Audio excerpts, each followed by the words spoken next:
एक माँ अपने बेटे को बहुत मार रही थी और बेटा रोता था, तो आस पड़ोस का एक शख्स था, वो देखता था कि इस घर में काफी मगजमारी हो रही है, मार रही है माँ, बेटे को पीटती है। तो एक दिन कहा गया कि अम्मा क्यों मारती हो इस बच्चे को इतना? क्या इसके वालिद साहब दुनिया से चले गए, मैं घर काम काज करती हूँ, बड़ी मुश्किल से कोई 2 पैसे कमा कर लाती हूँ कि ये पढ़ाई करे तो कुछ बन जाएगा, तो हमारे हालात अच्छे हो जाएंगे, मगर ये स्कूल भी देर से जाता है, देर से आता है, कपड़े मेले होते हैं, मैं तंग आ गई हूँ इससे। अब वो शख्स जिसको ये सारी स्टोरी पता चली, अगले दिन वो सब्जी लेने के लिए मार्केट गया। क्या देखता है कि ये छोटा बच्चा जो एक दिन पहले माँ की मार खा रहा था, सब्जी मंडी में ये बच्चा नजर आया। अब ये बच्चे को देखकर उसने कहा ये तो वही बच्चा है जो कल पीटा जा रहा था। वो चुप कर देखने लगा बच्चा कर क्या रहा है। तो यहाँ वहां से जो लोड हो रहा होता, सब्जियां जो लोड हो रही थी गाड़ियों में, तो उसमें से कई सब्जियां गिर जाती थी। वो सारी सब्जियां जमा करता था, फिर वो सब्जियों को जमा करके अपनी थैली में भरकर किसी दुकान के कोने में जाकर बैठ जाता फुटपाथ पर और सब्जियां बेचा करता था वो।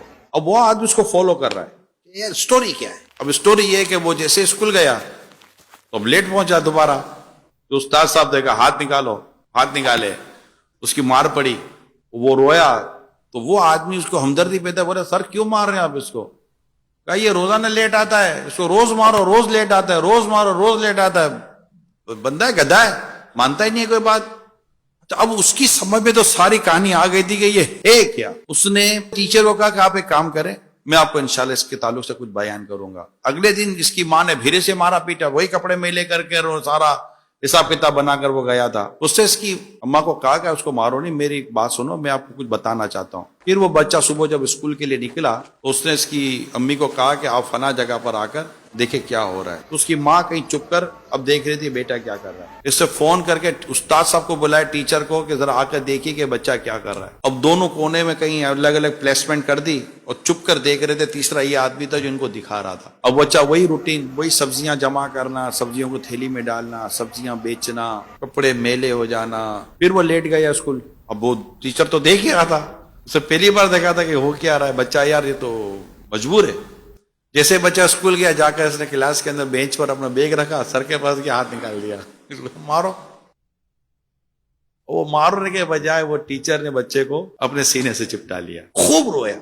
इतने में वो आदमी भी आ गया जो सारी रहमदिली वाले सारे वो मामलात कर रहा था। तो बेटा ये बता तुम कर क्या रहे थे? मेरी माँ जो है ना वो घरों के काम करके हमारा घर चलाती है, मैं देखता हूं कि मेरी माँ के कपड़े फट जाते हैं। अब मेरे पास इतने पैसे तो है नहीं कि मैं अपनी माँ को ऐसा चादर या ऐसा कपड़ा या ऐसा लिबास दिला सकूं कि मेरी माँ के कपड़े सही हों। तो मैं यूं सब्जियां बेचकर ये सब कराकर पैसे जमा करता हूं, और आज मुझे उस शख्स ने जो कपड़ा दे दिया है जिसके लिए मैं अपनी माँ के लिए एक सूट सिलाऊंगा।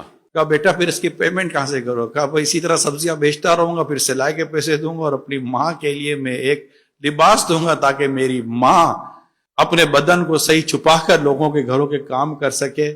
मैं इसीलिए मेरी माँ की भी मार खाता हूं, अपने टीचर की भी मार खाता हूं, मैं सब कुछ करता हूं ताकि मैं अपनी माँ का एक अच्छा सा लिबास सिलवाने में कामयाब हो जाऊं।